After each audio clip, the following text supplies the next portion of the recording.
Hi K1, it was so good to see you guys on Zoom this morning. If you weren't there, I'll tell you a little bit about what we did. We brought our favorite books and everybody had a turn to talk about their favorite book. They told us the title, their favorite page, and a little bit about what the story is about. The story that I chose to show everybody on Zoom this morning was Where the Wild Things Are. This story is about a boy named Max who gets in a little bit of trouble, and so he gets sent to his bedroom for a punishment. And while he's in his bedroom, his imagination takes him on an amazing adventure. My favorite page is this page, because this ocean just magically shows up in Max's bedroom and a boat with his name on it, just ready for him to go on an adventure. And I love to sail, so this sounds really cool to me. Where the Wild Things Are, Stories and Pictures by Maurice Sendak. The night Max wore his wolf suit and made mischief of one kind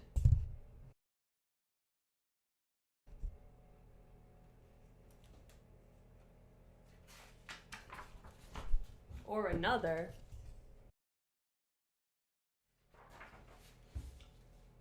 his mother called him Wild Thing!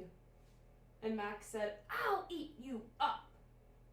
So he was sent to bed without eating anything.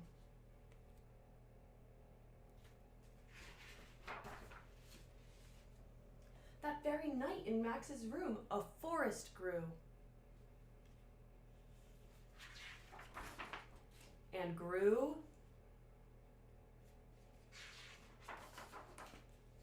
And grew until his ceiling hung with vines and the walls became the world all around.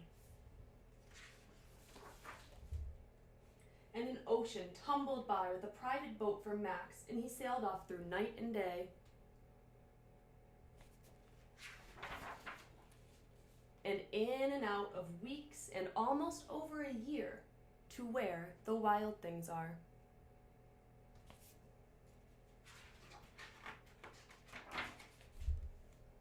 And when he came to the place where the wild things are, they roared their terrible roars and gnashed their terrible teeth and rolled their terrible eyes and showed their terrible claws.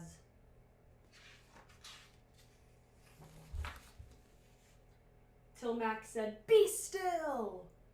and tamed them with the magic trick of staring into all their yellow eyes without blinking once. And they were frightened and called him the most wild thing of all.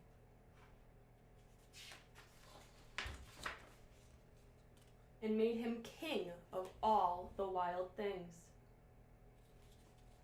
"And now," cried Max, "let the wild rumpus start."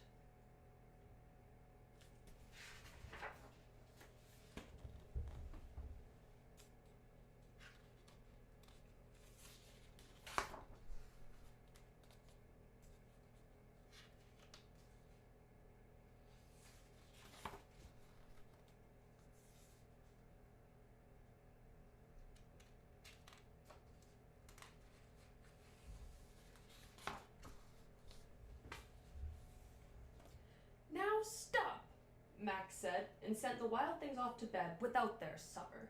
And Max, the king of all wild things, was lonely and wanted to be somewhere where someone loved him best of all. Then all around, from far away across the world, he smelled good things to eat. So he gave up being king of where the wild things are.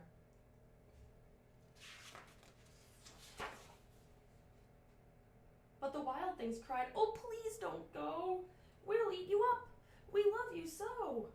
And Max said, "No." The wild things roared their terrible roars and gnashed their terrible teeth and rolled their terrible eyes and showed their terrible claws.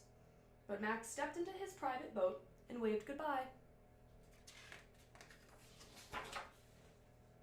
And sailed back over a year and in and out of weeks and through a day,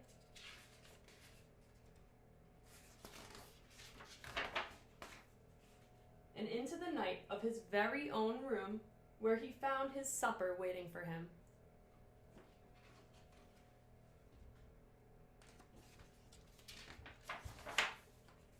And it was still hot.